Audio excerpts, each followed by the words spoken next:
nossa 16ª aula do curso de Fisiologia, ainda falando do sistema circulatório. Vamos passar rapidamente na anatomia do músculo cardíaco, para a gente dar seguimento aí ao entendimento e função do coração.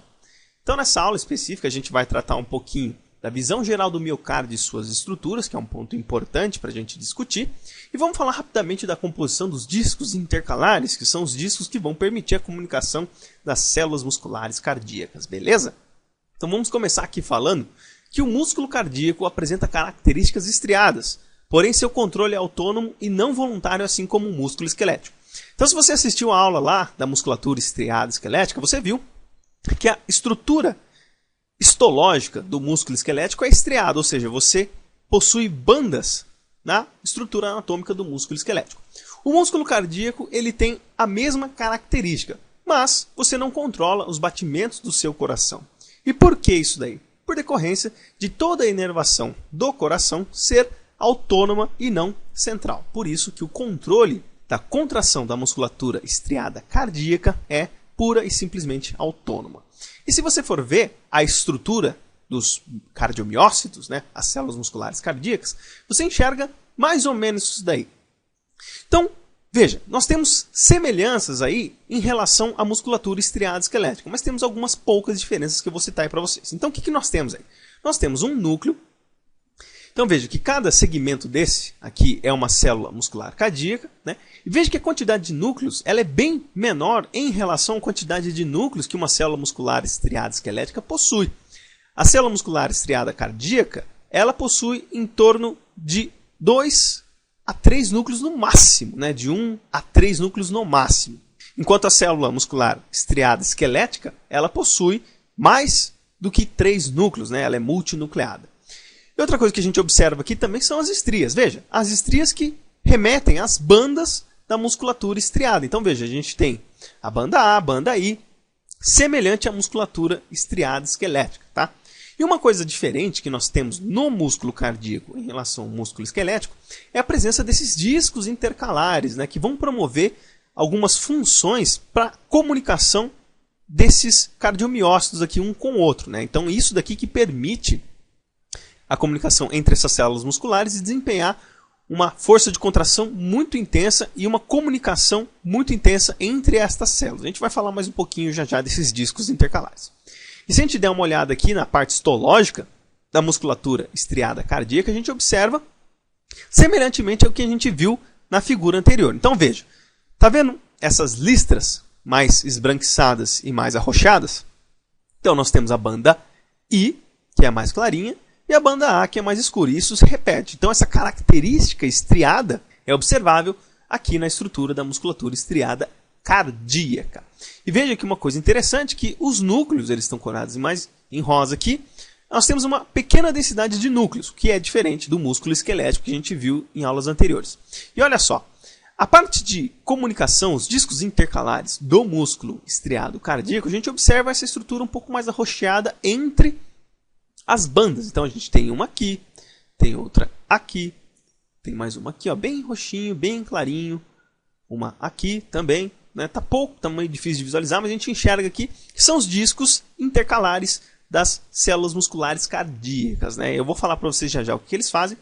E aqui nós temos também os vasos sanguíneos, que obviamente essas células precisam de irrigação, de oxigênio e de nutrientes, e os vasos sanguíneos perfundem grandiosamente vários pontos aqui onde as células musculares cardíacas se encontram. Então, nós temos um suprimento de oxigênio interessante, temos uma estrutura para contração rápida e forte, mas nós não temos controle da contração dos batimentos cardíacos. Ele é todo autônomo, tá certo?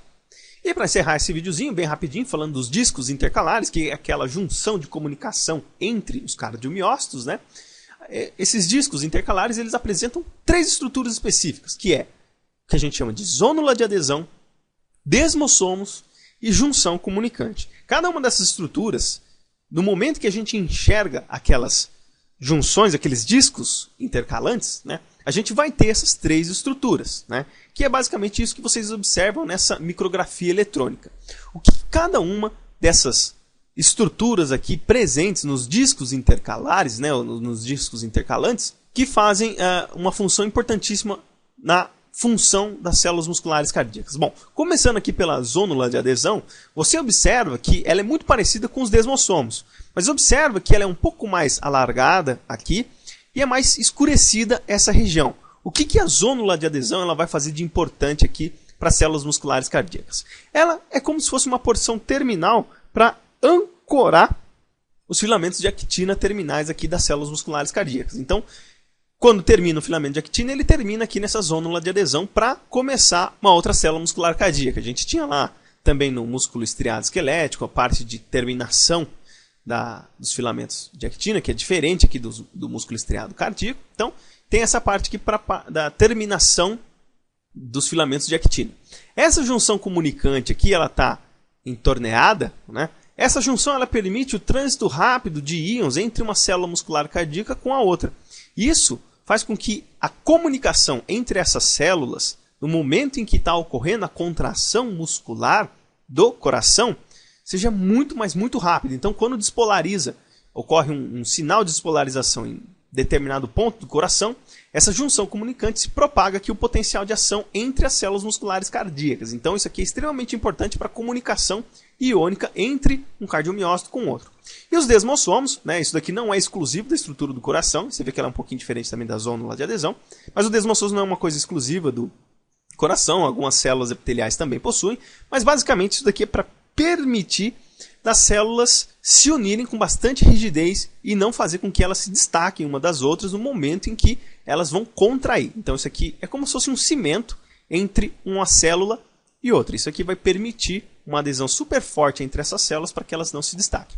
Eu não mostrei para vocês aí, mas nós temos também a estrutura do retículo sarcoplasmático, que é parecida com a do retículo sarcoplasmático da musculatura estriada esquelética, e tem todo aquele processo de banda A, banda I, banda H, linha Z, enfim, várias coisas que são concernentes ao músculo estriado esquelético são semelhantes na musculatura estriada cardíaca. E a gente vai ver isso daí com detalhes quando a gente entender a parte de contração da musculatura cardíaca, beleza?